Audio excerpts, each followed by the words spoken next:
Welcome Tamil stocks friends. July 30 புதன்கிழமை இந்த வீடியோவில் ஐஎஃப்எல் என்டர்பிரைசஸ்ங்கிற பென்னி ஸ்டாக் பற்றி பேச போகிறோம். இந்த ஸ்டாக்கை பற்றி இப்போ பேசுகிறதுக்கு காரணம், நேற்று இரவு 11 மணிக்கு முதலாம் காலாண்டு முடிவுகள் வந்திருக்கு. அதில் நிறுவனத்தோட ப்ராஃபிட் 118% அதிகமாகிருக்கு.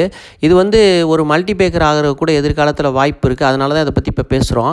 நம்ம கடந்த சில நாட்களுக்கு முன்பு இதை பற்றி பேசியிருக்கோம். அதோட வீடியோவும் இருக்குது, அதையும் பாருங்கள். இப்போ கம்பெனி டீட்டெயில் பார்க்கலாம். வேளாண் பொருட்கள் ஏற்றுமதி அப்புறம் இறக்குமதி நிறுவனமான ஐஎஃப்எல் என்டர்பிரைசஸ் முதலாண்டு காலாண்டு முடிவுகளை ஒருங்கிணைந்த நிகர லாபம் கடந்த காலாண்டில் 0.05 கோடியாக இருந்திருக்கு. இந்த காலாண்டில் 5.15 கோடியாக உயர்ந்திருக்கு. முக்கிய செயல்பாடுகளின் மூலம் கிடைத்த வருவாய் 118% உயர்ந்திருக்கு. 33.41 கோடியாக இருக்குது. இது கடந்த ஆண்டில் 15.29 கோடியாக இருந்திருக்கு. கிட்டத்தட்ட 2 மடங்குக்கு மேலே அதிகமாயிருக்கு. நீண்டகால வளர்ச்சியை ஆதரிக்கும் ஒரு நெகிழ்ச்சியான நிதி கட்டமைப்பை உருவாக்குவதில் நாங்கள் கவனம் செலுத்தி வருகிறோம்.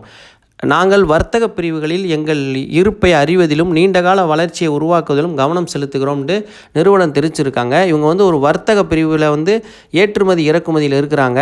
கடந்த வர்ற ஆகஸ்ட் 1 சிங்கப்பூரில் ஒரு நிறுவனத்தை அக்வைசேஷன் பண்ணுறதா இருக்காங்க. அவங்க அந்த நிறுவனத்தோட பங்குகளை வாங்குறதா இருக்கிறாங்க. அதை பற்றி நம்ம பழைய வீடியோவில் பேசியிருக்கிறோம். அந்த வீடியோட லிங்க்கை நான் கொடுக்குறேன், அதையும் பாருங்கள்.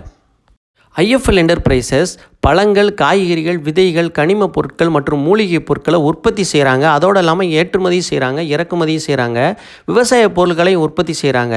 இப்போ ஸ்டாக் ப்ரைஸ் பார்க்கலாம். ஹை ₹1.40 வரைக்கும் போயிருக்கு. லோ 56 பைசா வரைக்கும் கீழே போயிருக்கு. நேற்று செவ்வாய்க்கிழமை 90 பைசாவில் க்ளோசிங் ஆகிருக்கு. இதை நம்ம கன்சிடர் பண்ணலாம். ரிசல்ட் ரொம்ப நல்லா இருக்குது.